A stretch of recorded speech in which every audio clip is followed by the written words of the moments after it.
पंजाब में कैप्टन के सीएम पद से इस्तीफे के बाद चरणजीत सिंह चन्नी को मुख्यमंत्री बनाया गया है, जिसके बाद पंजाब में नए कैबिनेट को लेकर घमासान जारी है। वहीं दिल्ली में हाई कमान के साथ सीएम चरणजीत सिंह चन्नी की 3 दौर की बैठक हुई है, जिसके बाद नए कैबिनेट पर मुहर लगी है। कौन कौन से मंत्री इस कैबिनेट में शामिल हो सकते हैं या उनके नामों पर चर्चा चल रही है और किस किस की छुट्टी हुई है, इसी पर देखिए हमारी ये खास रिपोर्ट।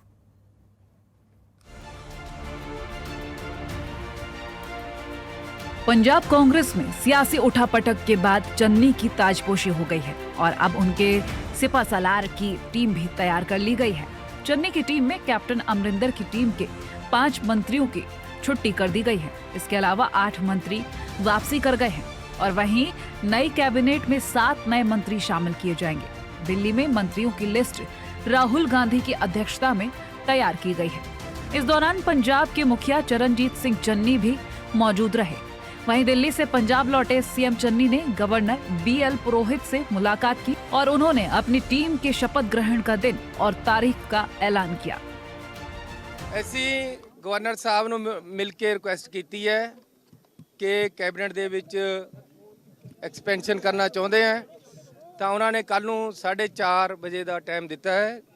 ਕੱਲ ਨੂੰ ਪੂਰੀ ਕੈਬਨਿਟ ਹੈ ਜਿਹੜੇ ਹੋਰ ਮੰਤਰੀ ਰਹਿ ਗਏ ਆ ਉਹ ਸਹੁੰ ਚੱਕਣਗੇ। ਧੰਨਵਾਦ। अब आपको ग्राफिक्स के जरिए बताते हैं कि चन्नी कैबिनेट में कौन कौन नए चेहरे हैं। चरणजीत सिंह चन्नी कैबिनेट के नए मंत्री राजकुमार वेरका, परगट सिंह, संगत गिलजिया, गुरकीरत कोटली, कुलजीत नागरा, राणा गुरजीत, अमरिंदर सिंह राजा वड़े। अब आपको ये भी बताते हैं कि कैप्टन अमरिंदर कैबिनेट के किन मंत्रियों की छुट्टी कर दी गई है। कैप्टन कैबिनेट के 5 मंत्री बाहर: साधु सिंह धर्मसोत, बलवीर सिद्धू, राणा गुरमीत सोड़ी, गुरप्रीत कांगड़, सुंदर श्याम अरोड़ा। अब आपको ये भी बताते हैं कि आखिर कौन कौन से वो चेहरे हैं जो कैप्टन अमरिंदर के बाद अब चरणजीत सिंह चन्नी के साथ भी कदम से कदम मिलाकर आगे बढ़ेंगे। कैप्टन के बाद चन्नी कैबिनेट में मिली जगह: मनप्रीत बादल, विजयेंद्र सिंगला, रजिया सुल्ताना, ब्रह्म मोहिंद्रा, अरुण चौधरी, भारत भूषण, तृप्त बाजवा, सुख सरकारिया। नई कैबिनेट के सामने कई चुनौतियां हैं। कोरोना की तीसरी लहर की आशंका के बीच रोजगार और महंगाई को प्लान बनाकर धरातल पर उतारना है। आगामी चुनाव को लेकर भी खाका तैयार करना, साथ ही संगठन को मजबूत करके जन जन तक सरकार की विकास योजनाओं को पहुंचाना बड़ी चुनौती है। कांग्रेस आला कमान ने भले ही चन्नी को पंजाब की कमान सौंप दी है, लेकिन ये देखना काफी दिलचस्प है कि किस कदर चरणजीत सिंह चन्नी की नई टीम के साथ अपनी जिम्मेदारी का निर्वहन किया जाएगा। जनतंत्र टीवी के लिए चंडीगढ़ से संवाददाता OP शर्मा की रिपोर्ट। और पंजाब में 2022 के विधानसभा चुनाव को लेकर राजनीतिक दलों की ओर से बैठकें कर उम्मीदवारों के नाम पर मंथन किया जा रहा है। वहीं अकाली दल BSP गठबंधन की ओर से अपने उम्मीदवारों के नामों का ऐलान किया जा रहा है। बात करें तो जिला पठानकोट के हलका सुजानपुर से अकाली दल BSP गठजोड़ की ओर से पहले ही राजकुमार बिट्ठू को अपना उम्मीदवार का ऐलान किया जा चुका है और अब इस गठजोड़ में भुआ हलके से भी अपने उम्मीदवार का नाम ऐलान कर दिया गया है, जिससे पार्टी वर्करों में उत्साह देखा जा रहा है।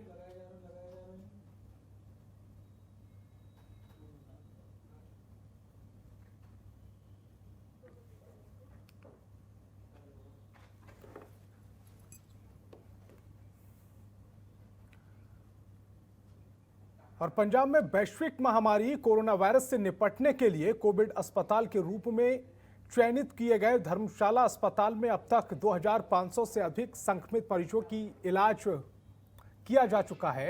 इन मरीजों को इलाज देने में बेहतर काम करने पर जोनल अस्पताल धर्मशाला की ओर से करीब 260 कोरोना वॉरियर्स को सम्मानित किया गया। कोरोना के दौरान जिला कोविड अस्पताल धर्मशाला में बेहतर सुविधाएं प्रदान करने पर सभी डॉक्टरों, मेडिकल स्टाफ, सफाई कर्मियों ने मरीजों के लिए खुद को समर्पित करने का काम किया है। आपको बता दें कि कोविड अस्पताल धर्मशाला में अब तक करीब 35 से 40 कोरोना वॉरियर्स संक्रमित हो चुके हैं, जिन्हें एमएस डॉक्टर राजेश गुलेरी ने सम्मानित किया।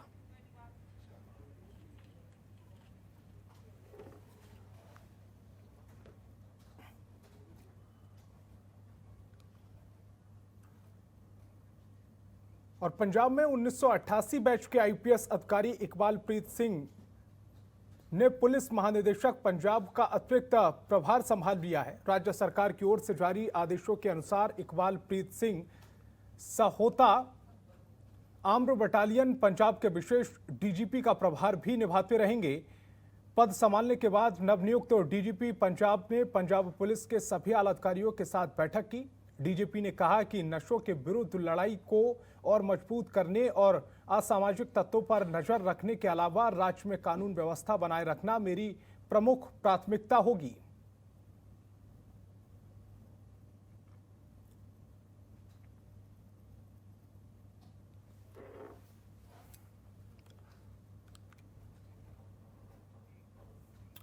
और अखिल भारतीय विद्यार्थी परिषद ने कॉलेज खोलते ही अपनी मांगों को लेकर मोर्चा खोल दिया है। कॉलेज में शिक्षकों की कमी, सफाई व्यवस्था के बिगड़े हालातों और पेयजल की समस्या को लेकर एबीवीपी की ओर से कैंपस में जोरदार प्रदर्शन किया गया।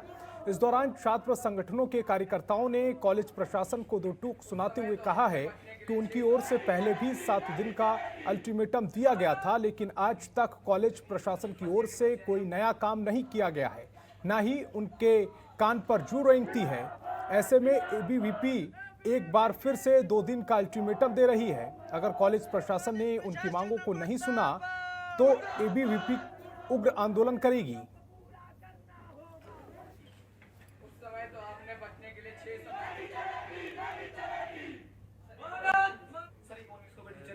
फर्स्ट ईयर के बच्चे हैं वो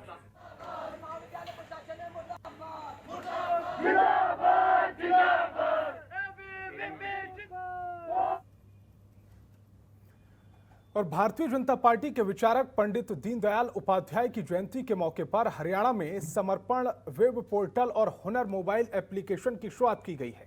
चंडीगढ़ में हरियाणा के मुख्यमंत्री मनोहर लाल ने इसकी शुरुआत की। समर्पण वेब पोर्टल में सरकार की योजनाओं को धरातल पर लागू करने के लिए स्वैच्छिक लोगों की सेवाएं ली जाएंगी। इसमें शिक्षा, कौशल विकास, खेल, कृषि जैसे क्षेत्र शामिल होंगे। इसमें युवाओं और सेवानिवृत्त कर्मचारियों की भी सेवाएं ली जाएंगी। इस दौरान मुख्यमंत्री ने कहा कि समर्पण एक ऐसा व्यक्तित्व है जो कि वॉलंटियर्स को एक ऐसा मंच देता है जहां वे समाज के लिए कुछ कर सकते हैं। वहीं हुनर मोबाइल ऐप के बारे में जानकारी देते हुए मुख्यमंत्री मनोहर लाल ने कहा है कि इस ऐप के जरिए हरियाणा कौशल विकास मिशन में पंजीकृत उम्मीदवारों को चरणबद्ध तरीके से कौशल बढ़ाने के लिए ट्रेनिंग दी जाएगी।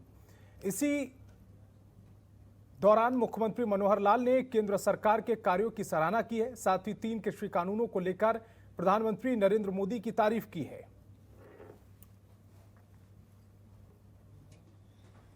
तो आज हमने ये जो समर्पण का पोर्टल ये बनाया है, इसमें जो वॉलंटियर्स हैं, समाज में समाज सेवी लोग हैं, निस्वार्थ भाव से काम करने वाले लोग हैं, उसमें बहुत से रिटायर्ड ऐसे बहुत लोग हैं। आखिर 58 साल की 60 साल की आयु में रिटायर होते हैं तो शरीर में क्षमता होती है, उनमें उनका अनुभव भी होता है, उनकी शारीरिक क्षमता भी होती है, तो वो काम करके आगे आना चाहते हो।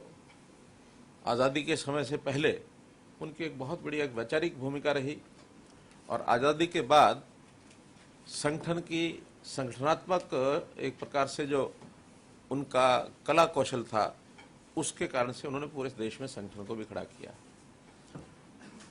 और चौधरी देवीलाल जी ये भी आज़ादी के आंदोलन से जुड़े रहे और अंत में देश के गरीब, किसान, मजदूर, उनके उत्थान के लिए शासन में आने के बाद भी बहुत सी योजनाएं उन्होंने चलाई।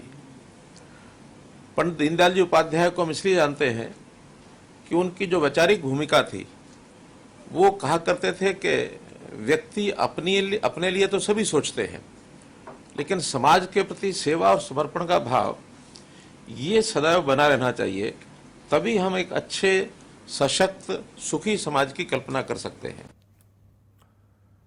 और हरियाणा के मुख्यमंत्री मनोहर लाल खट्टर करनाल पहुंचे, जहां उन्होंने पीडब्ल्यूडी रेस्ट हाउस में लोगों की समस्याएं सुनी। वहीं बहुत सारे लोग अपनी समस्या का समाधान करवाने के लिए सीएम के दरबार में पहुंचे थे। सीएम ने मौके पर ही कई समस्याओं का समाधान किया है। वहीं सीएम ने कहा कि 27 सितंबर को भारत बंद है और ऐसा आंदोलन होता रहता है, सभी लोग अपने काम पर जाएं, किसी से कोई जबरदस्ती नहीं होने दी जाएगी। वहीं ये भी कहा गया है कि कानून व्यवस्था बनाए रखनी चाहिए।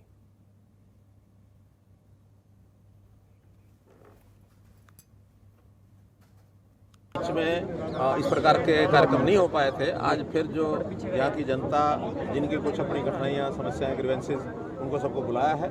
तो अभी बीच में कार्यक्रम है, इसको मैं चालू रखूँगा आकर के, और इन सब की जो समस्याओं का समाधान है जो यहाँ डिस्ट्रिक्ट लेवल पर होने का वो यही कराएंगे। और जो हमारा प्रांत स्तर के नाते से चंडीगढ़ ले जाने के बाद उनको चंडीगढ़ ले जाकर के।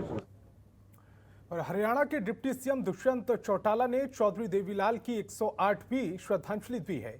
डिप्टी सीएम दुष्यंत चौटाला ने प्रेस कॉन्फ्रेंस की, जहां डिप्टी सीएम ने कहा कि यूपीएससी के आए रिजल्ट में हरियाणा के काफी बच्चों ने सफलता हासिल की है। इस बार हरियाणा के बच्चों ने देश में हरियाणा का नाम रोशन किया है। इतना ही नहीं, लड़कियों ने रिकॉर्ड बनाते हुए काम किया है और इन सभी छात्रों को बधाई देते हैं। आपको बता दें कि किसानों को लेकर कहा कि एमएसपी में पिछले दिनों काफी बढ़ोतरी हुई है। एमएसपी बढ़ने से 1200 से 1300 करोड़ रुपए से अधिक हरियाणा के किसानों के खाते में गए हैं। धान के मामले में किसान के खाते में सीधा पैसा किसान के खाते में गया है।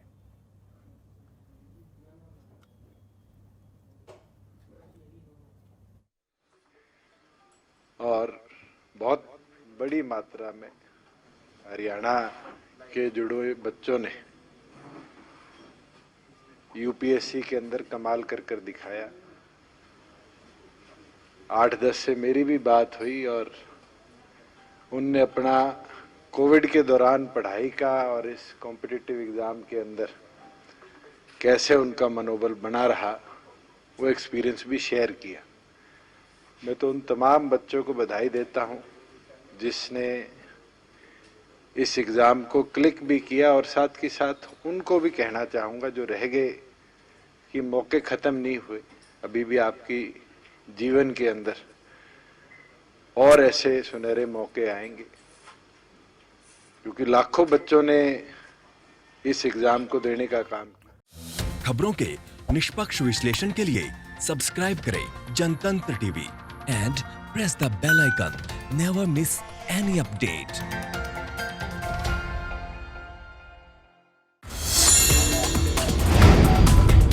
Download the Janatantra TV app, available on Google Play and App Store. Download it now.